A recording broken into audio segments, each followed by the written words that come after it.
Hi guys, and welcome back to my channel. Today we are doing a spooktacular tag, the Creatures of the Night book tag. This tag is actually very important to me because I think it might have been the first video I ever watched on BookTube. Since that moment in time, I have wanted to do this tag. So I have waited a year to do this. It's just crazy that a year ago I was just now finding this wonderful place and now I get to be a part of it. I am so glad that Trina did this tag and she tagged me to do it. So we're going to go ahead and get into the questions. Basically, if you didn't already know, the tag is a list of supernatural creatures of the night and you have to pick a book that has that creature in it. Yeah, you get where I'm going? Does this make sense? Vampire. I want to suck your blood. For this one, I could not pick a book vampire. I have to go with the Vampire Diaries vampires. Those are my favorite kinds of vampires, specifically Damon Salvatore. Just saying.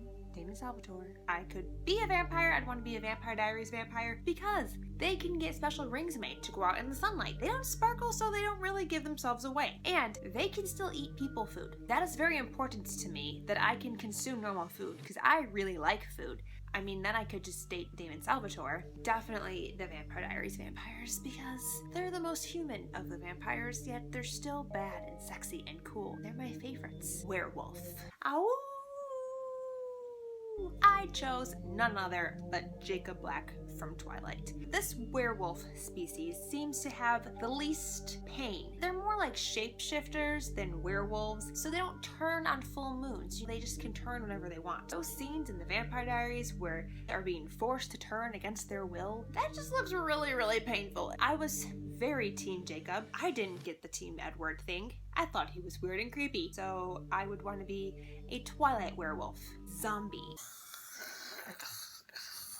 I cheated slightly on this one. I haven't read any books or really seen any movies that have zombies in them because zombies really freak me out. I don't like them. I think they're so creepy. Undead human wants to eat me and that I can become infected and then eat other people really creeps me out. The closest I've ever gotten to zombies are the Cranks from the Maze Runner series. They are not zombies, they're humans with a disease. They're not dead or undead. They have a very zombie-like quality. They're carnivorous and they're cannibalistic, feast on human flesh. So that's pretty zombie-like to me. Ghost. Ooh.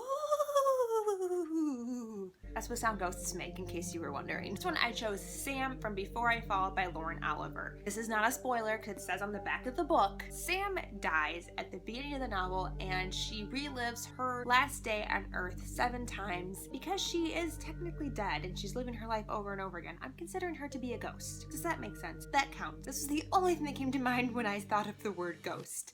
Oh my god, I could have just picked Harry Potter. Duh. I didn't even think of that. Why didn't I just pick Nearly Headless Nick? He's a ghost. Or the Bloody Baron. Which Warlock or Spellcaster? Petrificus totalis. Obviously, I picked Harry Potter. When you see a question that says, pick your favorite witch, wizard, or spellcaster, what other option is there than Harry Potter? There's never a better answer than Harry Potter. Plus, I want to go to Hogwarts, and I'm still thinking that my letter for Hogwarts is lost in the mail somewhere, and it's just 12 years late. It got really lost in the mail.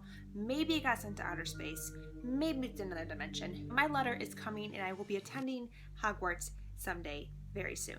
Fairy or fae? I promise to tell the truth and nothing but the truth, I swear. Fairies are never very nice people in books. We got the fairies from the Mortal Instruments series and Sealy Queen. She is not a nice person. And then we have the True Blood fairies. They are creepy. Obviously, my only option to pick are Sarah J. Maas's fairies. The Throne of Glass series, A Court of Thorns and Roses. Sarah J. Maas has mentioned that these books exist in the same world. Idea is that you can access the Spring Court through a ward gate in the Throne of Glass world. These fairies are so kick butt and so freaking cool, and they turn into animals. Oh my god, who wouldn't want to turn into an animal? I tell my cat all the time I want to be a cat for a day. Your life is so easy. If I was gonna be a fairy, I would want to be one of these fairies. No doubt about it. Demon.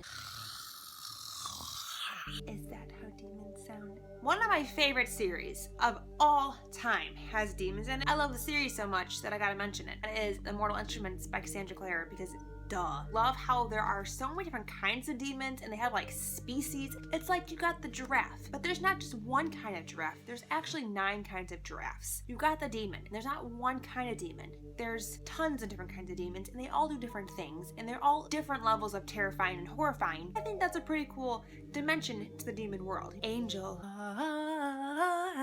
So for this one, I chose Fallen Angels. They're still angels, but they're cooler. Sweet Evil by Wendy Higgins. Ignore the ugly cover because there is gold and riches beneath it. So seductively staring at you. 7 angels were cast down from heaven into hell, and they created the 7 lords of deadly sin. They have children with humans, and then those children go out and create bad decisions amongst us mortal folk, are responsible for why we do so many stupid things. This would be a really good book to read during Halloween, and obviously an honorable mention to my favorite Nephilim?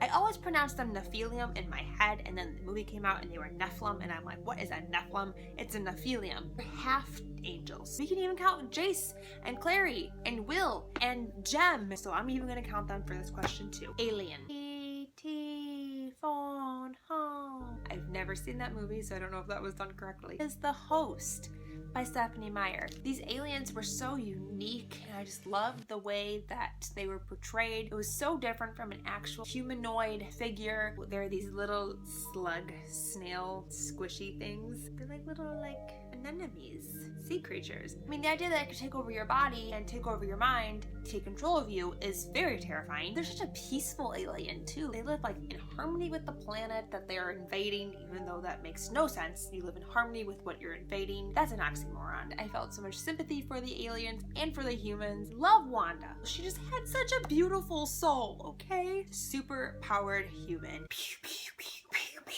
pew.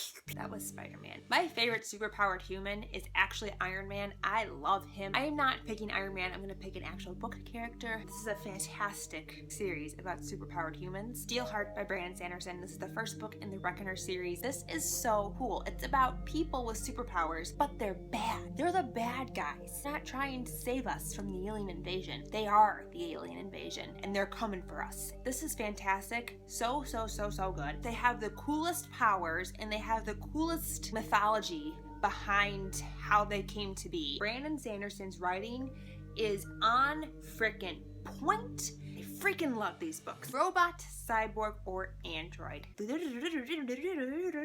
are computer sounds. And who else would I pick for my favorite cyborg, android, robot than Aiko from the Lunar Chronicles? I love Aiko. She's just sassy and funny and humorous. A robot who wants to be human so bad, and who thinks she's human, and who has the funniest sense of humor, and I just really enjoy her as a character. And that was the Creatures of the Night book tag. Like I said, I've been waiting a year to do this book tag. I am so excited that Trina tagged me.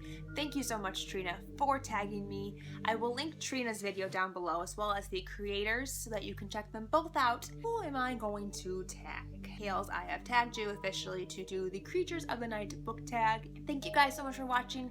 I really do appreciate it. Until next time, I'll talk to you very soon. Bye!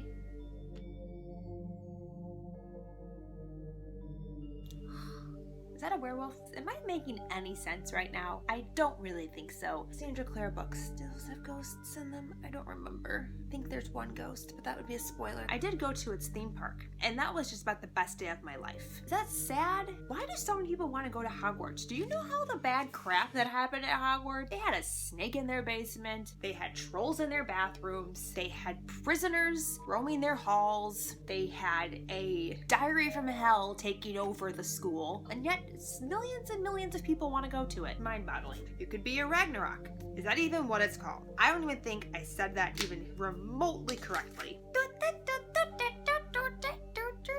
What the hell am I doing?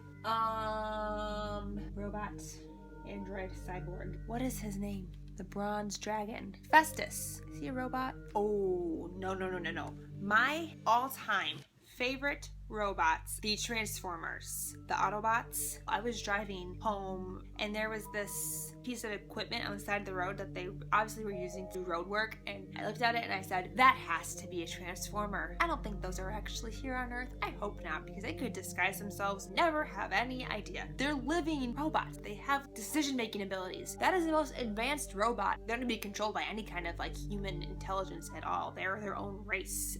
That's some freaky evolution. However, Cybertron got to be evolved into that way. I wonder how they evolved into, like, how do robots evolve?